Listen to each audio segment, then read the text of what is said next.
C'est ce qui s'appelle, les amis, faire son travail, faire ses devoirs, faire les travaux. En tout cas, le Sénégal, bravo à eux. En tout cas, bravo à toute la communauté sénégalaise présente sur ma chaîne. Vous avez régalé les frérots. On a eu droit à un très bon match entre le Sénégal et l'Équateur. Le Sénégal qui savait qu'ils étaient dos au mur, qu'il leur fallait absolument une victoire contre l'Équateur pour se qualifier pour les huitièmes de finale de la Coupe du Monde, pour refaire un petit peu comme en tout cas leurs aînés de l'époque de la Coupe du Monde 2002, mais surtout les Équatoriens qui savaient très pertinemment que juste un nul leur suffisait pour se qualifier. Et ce petit détail, peut-être que ça a joué sur leur mental, leur appréhension, leur façon de gérer ce match, mais pour moi aujourd'hui les Sénégalais avaient mieux compris l'enjeu que les Équatoriens, avaient mieux en tout cas compris peut-être ce que représentait ce match pour les deux pays, et surtout ont mis plus d'intensité, d'engagement et surtout plus d'envie de gagner ce match. Si tu joues un match en sachant que 2 résultats sur 3 ça peut te suffire pour te qualifier, que du coup t'es un peu relâché en disant ça va, on peut gérer, et bah tu vas te faire bouffer par le mec qui est dos au mur, qui n'a plus qu'une solution, car dans la vie, comme on le dit, on est plus productif dos au mur, et souvent on dit souvent qu'il faut toujours avoir un plan A et pas de plan B pour pouvoir en tout cas accomplir son objectif. Et pour moi les Sénégalais ont été impressionnants. Je vous le dis, incroyable Sénégal, impressionnant Sénégalais, parce que pour moi, physiquement, ils ont bougé les Équatoriens comme jamais ils ont été bougés, ni par le Qatar, ni par les Pays-Bas dans ce mondial pour l'instant. Dès qu'un effectif comme le Sénégal leur ont imposé un bon défi physique dans l'intensité, dans les duels qui étaient présents sur tous les seconds ballons, qui à chaque moment de faire des transitions, ils bloquaient les lignes de passe, ils étaient au coude à coude, ça courait, ça taclait, ça sprintait pour deux. Pour moi, le Sénégal aujourd'hui, c'est un exemple de, comment on appelle ça, d'activité physique, mais surtout d'engagement et aussi de collaboration, de cohésion d'équipe. Voilà, c'est le mot que je cherchais. Pour moi, le Sénégal a été hors norme sur tous les aspects du jeu aujourd'hui. Tactique, technique et même physique.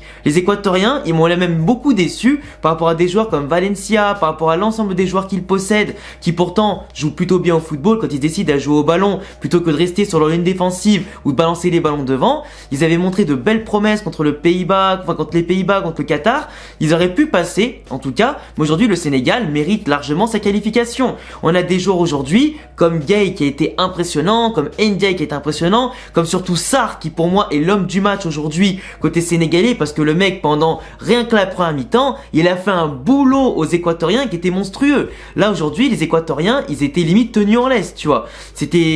Franchement le Sénégal est moins impressionné par la débauche d'énergie, par leur façon d'occuper les espaces, de combler justement leurs petites lacunes techniques à certains moments, mais par une débauche d'énergie qui a été monstrueuse.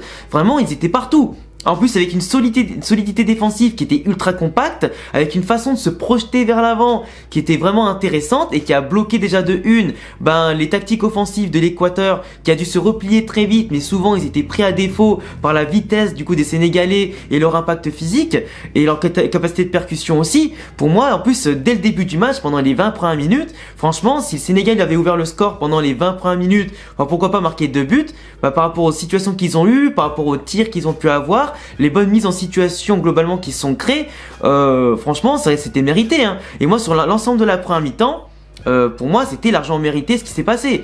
Après l'Équateur est revenu avec d'autres forcément qu'on appelle ça motivation, avec d'autres intentions de jeu, parce que forcément là c'était eux qui étaient dos au mur, fallait au moins qu'ils égalisent, et globalement leur égalisation au bout de 10-15 minutes de jeu était mérité.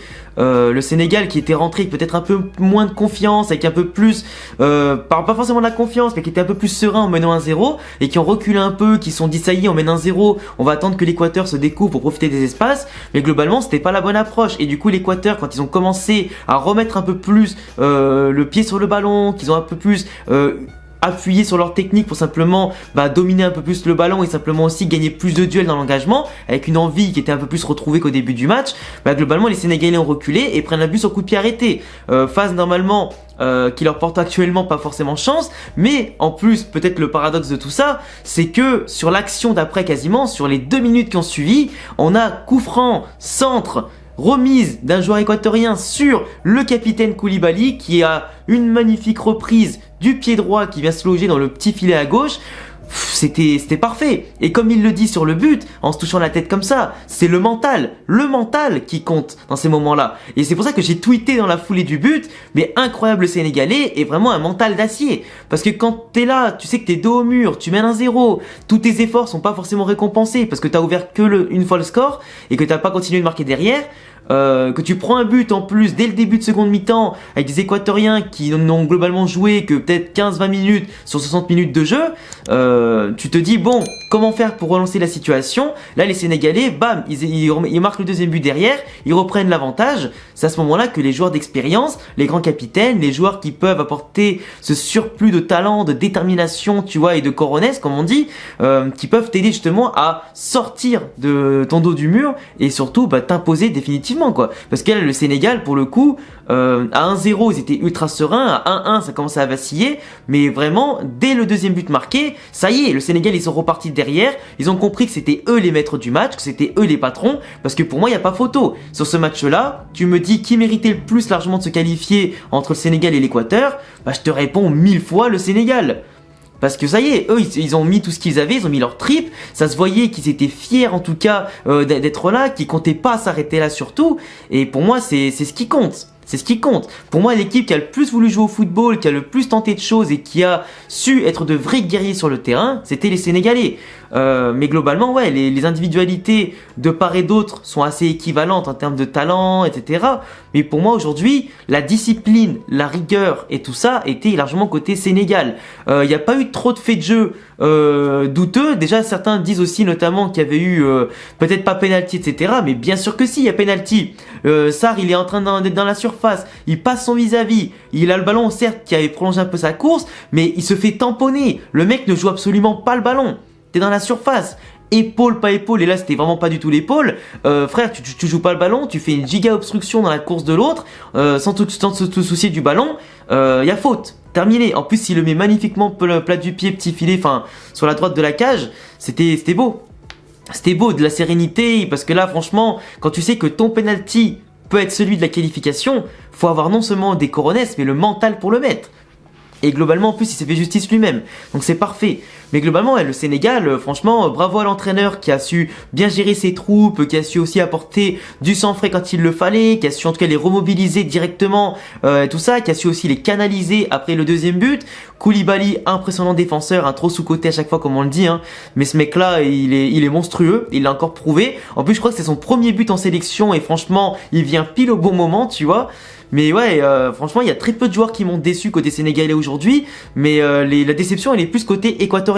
Franchement, parce que je m'attendais à mieux de leur part. C'est un peu comme, si tu veux, l'Uruguay, avec Fede Valverde, toute la clique, qui ne s'en sortent pas dans leur poule, parce que certes, c'est une grosse poule, etc., en termes d'équipe et tout, mais globalement, en termes de prestations collectives, c'était pas ça. Là, l'Équateur, ils avaient commencé tambour battant ce début de mondial. On pouvait penser qu'on allait compter sur eux en 8e, vu qu'en plus, le Sénégal avait perdu contre les Pays-Bas. Donc, c'était un ballottage défavorable, mais finalement... ce qui compte, c'est pas de gagner un match ou faire un nul derrière et on gagne 2. Ce qui compte, c'est de gagner jusqu'à la fin de la poule, d'être au top, du début à la fin de la compétition, si tu veux aller le plus loin possible.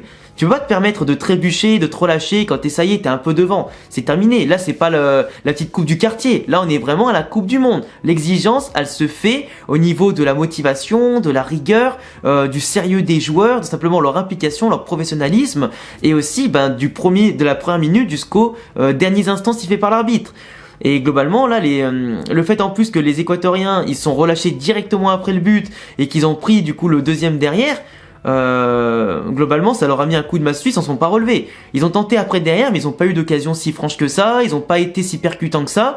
Et pour moi, tu vois les mecs comme Ener Valencia par exemple, qui était déjà à 3 buts dans cette Coupe du Monde, il aurait pu peut-être marquer quelques-uns de plus, mais globalement son parcours va s'arrêter là. Et donc des belles promesses, mais finalement les belles promesses qui sont pas tenues par un manque d'engagement, je trouve, qui était pas forcément honnête à ce niveau-là de la compétition et vu l'enjeu de ce match-là. Enfin bref, en tout cas, bravo frérot sénégalais qui étaient tactiquement plus en place, bien dans l'engagement, techniquement plus intéressant, plus fin, en plus ultra solide et tout ça, vraiment le mental de ouf, les buts sont beaux, que ce soit le penalty dans la façon de le provoquer, que ce soit dans la façon de le réaliser, la reprise après derrière sur le coup franc, enfin bref, c'était trop bien. Attendons de voir maintenant ce qu'ils sont capables de faire en huitième de finale. J'ai pas l'embranchement en tête pour savoir contre qui ils peuvent tomber en étant deuxième de cette poule là, etc. Je crois que du coup forcément comme ils sont dans la poule A, ils vont tomber contre le premier de la poule B qui sera sûrement l'Angleterre. Donc du coup à voir, si je dis pas de bêtises, hein, vous me corrigez en commentaire si c'est pas ça, mais du coup Angleterre-Sénégal en huitième de finale, ça peut être intéressant. Ça peut être intéressant, sur le papier c'est l'Angleterre qui mènerait la danse, mais après sur le terrain, si les Sénégalais mettent le même engagement et le même sérieux, etc. et même le même grain de folie sur le terrain et balle au pied, pour moi, les Sénégalais n'ont pas à avoir peur des Anglais, hein, qui peuvent, dans le cas de grandes rencontres, de trop de pression, etc., échouer comme d'habitude en étant parmi les favoris, mais finalement, ils vont jamais forcément très loin, à part à l'Euro 2021 où là ils sont allés en finale, un peu contre toute attente, mais globalement, voilà, les Sénégalais, pour moi, ils n'ont pas à avoir peur des Anglais. Enfin bref, je vous laisserai me donner vos tops et flops de ce match-là dans les commentaires, me dire ce que vous en avez pensé de la qualification du Sénégal. Abonnez-vous, cochez la cloche et le petit pouce bleu et mes réseaux en description pour pas rater mes prochaines vidéos d'ailleurs avec le prochain match qui vont arriver et du coup avec les prochains débriefs. Du coup, restez connectés et n'oubliez pas bien sûr d'aller voir les débriefs que j'ai sortis depuis le début de la Coupe du Monde. Passez une excellente soirée et à bientôt les gars pour prochaine vidéo. Ciao.